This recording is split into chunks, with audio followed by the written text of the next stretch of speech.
Chapter 6. The Heat Ray in the Chobham Road. It is still a matter of wonder how the Martians are able to slay men so swiftly and so silently. Many think that in some way they are able to generate an intense heat in a chamber of practically absolute non-conductivity. This intense heat they project in a parallel beam against any object they choose, by means of a polished parabolic mirror of unknown composition, much as the parabolic mirror of a lighthouse projects a beam of light. But no one has absolutely proved these details. However it is done, it is certain that a beam of heat is the essence of the matter. Heat, and invisible, instead of visible, light. Whatever is combustible flashes into flame at its touch. Lead runs like water.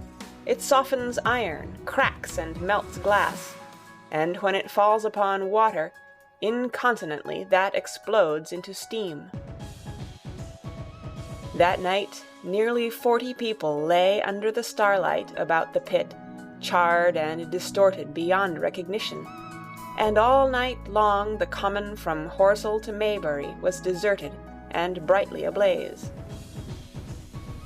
The news of the massacre probably reached Chobham, Woking, and Ottershaw about the same time.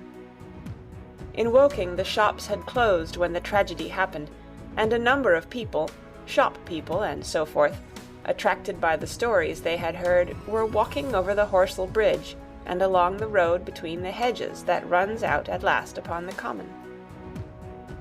You may imagine the young people, brushed up after the labors of the day, and making this novelty, as they would make any novelty, the excuse for walking together and enjoying a trivial flirtation. You may figure to yourself the hum of voices along the road in the gloaming. As yet, of course, few people in Woking even knew that the cylinder had opened, though poor Henderson had sent a messenger on a bicycle to the post office with a special wire to an evening paper.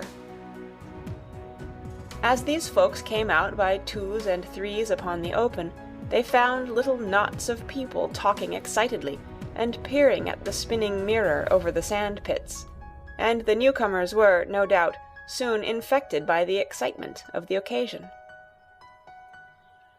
By 8:30, when the deputation was destroyed, there may have been a crowd of 300 people or more at this place, besides those who had left the road to approach the Martians nearer. There were 3 policemen, too, one of whom was mounted, doing their best, under instructions from Stent, to keep the people back, and deter them from approaching the cylinder. There was some booing from those more thoughtless and excitable souls to whom a crowd is always an occasion for noise and horseplay. Stent and Ogilvy, anticipating some possibilities of a collision, had telegraphed from Horsell to the barracks as soon as the Martians emerged, for the help of a company of soldiers to protect these strange creatures from violence.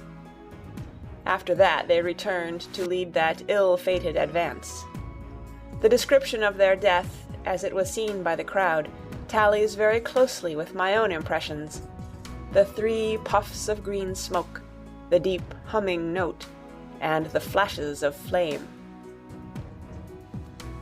But that crowd of people had a far narrower escape than mine. Only the fact that a hummock of heathery sand intercepted the lower part of the heat ray saved them. Had the elevation of the parabolic mirror been a few yards higher, none could have lived to tell the tale. They saw the flashes, and the men falling, and an invisible hand, as it were, lit the bushes as it hurried towards them through the twilight. Then, with a whistling note that rose above the droning of the pit, the beam swung close over their heads, lighting the tops of the beech trees that line the road, and splitting the bricks, smashing the windows, firing the window frames, and bringing down in crumbling ruin a portion of the gable of the house nearest the corner. In the sudden thud, hiss, and glare of the igniting trees, the panic-stricken crowd seems to have swayed hesitatingly for some moments. Sparks and burning twigs began to fall into the road, and single leaves like puffs of flame. Hats and dresses caught fire. Then came a crying from the common. There were shrieks and shouts, and suddenly a mounted policeman came galloping through the confusion, with his hands clasped over his head, screaming. "They're coming!" a woman shrieked, and incontinently everyone was turning and pushing at those behind, in order to clear their way to Woking again. They must have bolted as blindly as a flock of sheep. Where the road grows narrow and black between the high banks, the crowd jammed, and a desperate struggle occurred. All that crowd did not escape. 3 persons at least, 2 women and a little boy, were crushed and trampled there, and left to die amid the terror and the darkness. End of Chapter 6. Read by Kara Schallenberg on December 25th,